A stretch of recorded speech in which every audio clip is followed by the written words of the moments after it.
तो भाई अब की बार टॉपिक है रिफ्रैक्शन। क्या है? रिफ्रैक्शन। तो रिफ्लेक्शन तो कंप्लीट हो गया, उसके न्यूमेरिकल ये पूरे हो गए हैं ना। अब है refraction of light.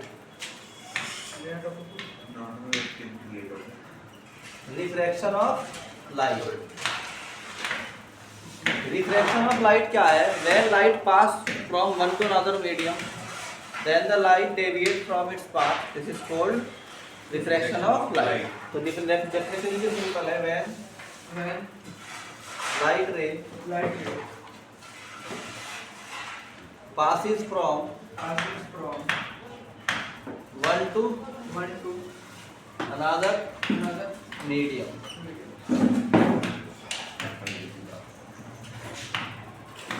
then it deflects from its path called refraction of light. क्या कहलाता है भाई? Refraction of light. तो मान लीजिए कि एक जो है मीडियम नंबर 1 है, ये मीडियम नंबर 2 है, ठीक। ये डेंसर, ये है रेयर, ये है डेंसर, ठीक है। अगर रे इस तरह का बनाएंगे नॉर्मल होता है परपेंडिकुलर जो जॉइंट इसके सरफेस के बीच में लाइन है उसके। अब अगर मान लो रेयर मीडियम में लाइट आ रही है, ऐसे रे आ रही, उसका इंसिडेंट एंगल कितना होगा? आई। और जो लाइट जा रही है उसके इंसिडेंट रिफ्लेक्ट एंगल क्या होगा? आर। इस केस में जबकि डेंसर में एंटर करती है लाइट फ्रॉम द रेयर, तो आई जो है वो क्या होता है? इस ग्रेटर देन होता है आर के। नहीं तो नॉर्मल में से रेयर में भाई R is greater than I. ओ यार, R is less than I. इस कंडीशन में क्या होगा? जब डेंसर में एंगल हमेशा छोटा होगा और रेयर में हमेशा बड़ा होगा, इसे याद कर लो, ठीक। तो हम कहते हैं कि अगर लाइट मान लो ऐसे जाती, यहाँ से जाती, इसमें से जाती, तो हम कहते हैं भाई यहाँ पर जो है अगर इससे जा रही है, मतलब डेंसर से जा रही है, किसमें? रेयर में, तो एंगल बढ़ जाता है। यहाँ पर आर है तो यहाँ आई है, तो यहाँ आर है, तो हम कहेंगे आई यहाँ पे क्या होता है? छोटा होता आर। तो इन ऑल केस आपको याद करना पड़ेगा कि जो एंगल होता है, angle in rare medium is greater then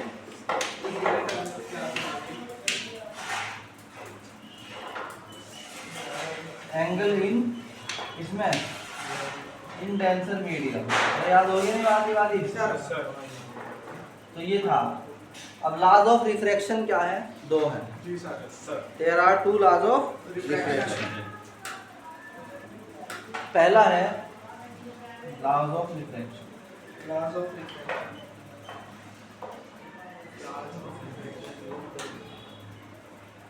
law 1, first law. First law क्या कहता है कि इंसिडेंट रे और रिफ्रैक्टेड रे और नॉर्मल तीनों एक ही प्लेन में होंगे, ठीक। तो हम कहते हैं कि इंसिडेंट रे, रिफ्रैक्टेड रे and normal lie on the same place. And normal क्या होता है? Light On the same. In the same plane. याद हो जाएगा ये? जी सर। कोई प्रॉब्लम? हाँ सर।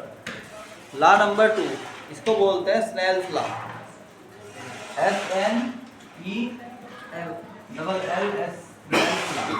Snell's law. ये क्या कहता है कि रेशो ऑफ किसका? Sine i upon sine r. Ratio of sine of incident to refract angle is a constant. तो हम कहते हैं the ratio of sine of incident to refract angle is constant. तो हम कहते हैं sine I Sin I upon sin R is equal to upon sine R one है mu two upon mu one में। जी सर। ठीक है। ठीक है सर।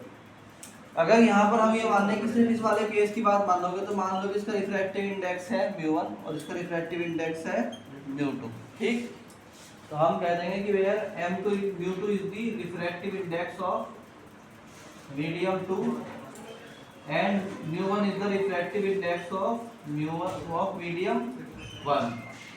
ठीक, अब ये रिफ्रैक्टिव इंडेक्स क्या होता है वो नेक्स्ट टॉपिक में समझेंगे हम। This is the constant and you can also write mu 2 upon mu 1 can also be written as mu 1 2। Mu 1 2 जब लिखा हुआ हो ऊपर 1 नीचे 2 तो इसका मतलब म्यू 2 ऊपर है म्यू 1 नीचे। यहाँ देखो लिखने का तरीका, जो नीचे है वो जो ऊपर लिखा जाएगा ऊपर। आई बात समझ में? Yes sir. ये स्नेल्स लॉ है। इसके बाद बताएंगे what is the meaning of refractive index, और इसको कहा जाता है refractive index of mu of medium 2 with respect to medium 1। कहा जाता है इसको refractive index of refractive index 2 with respect to 1। Example ले सकते हो इसका, पहले कर लो फिर एग्जांपल बताऊंगा इसका।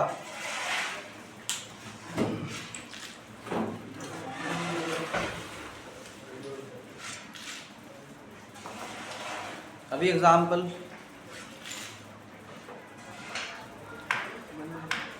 तो इसका एग्जांपल भी है भाई एक। अच्छा ऐसा स्ट्रिंग देके नहीं देनी इसे। इसमें क्या होता है, मान लो कि एक इंसिडेंट एंगल है 60 डिग्री का और रिफ्लेक्ट एंगल है 30 डिग्री का, और आई जो है वो कितना हो गया 60 डिग्री और आर जो है वो कितना हो गया 30 डिग्री। तो पूछ रहा हो कि what is the value of mu 1 2। ये मीडियम 1 है और ये मीडियम 2 है। तो वी से दैट कि भाई हाँ sine i upon sine r बराबर होता है म्यू 2 अपॉन म्यू 1 के, दैट इज म्यू 1 2। जिसमें जा रहा हो ऊपर लिखा जाएगा, जिसमें जा रहा हो पहले नीचे लिखा जाएगा डिनोमिनेटर में। रे कहाँ से जा रही है मीडियम 1 से, तो म्यू 1 नीचे लिखा जाएगा और जहाँ जा रही है वो ऊपर लिखा जाएगा। तो म्यू 1 कितना हो गया sine 60 upon sine 30 equal to mu 2 कितना जो आ गया म्यू 1 2। साइन 60 की वैल्यू कितनी होती है रूट 3/2 इंटू इसकी वैल्यू कितनी होती है 1/2 इक्वल टू म्यू 1 2। 2 से 2 चला गया तो कुल मिला के म्यू 1 2 की वैल्यू हो गई कितनी रूट 3। बस ये वैल्यू। अब समझो बात को, अगर एंगल यहाँ ज्यादा है तो इसका मतलब ये ज्यादा क्या है रेयर है और ये क्या है नहीं आ रही है बात समझ कर। बहुत सारी बातें हैं जो क्लियर हो जाती है एग्जाम में। हो गया क्लियर? नहीं हो रहा? चलो।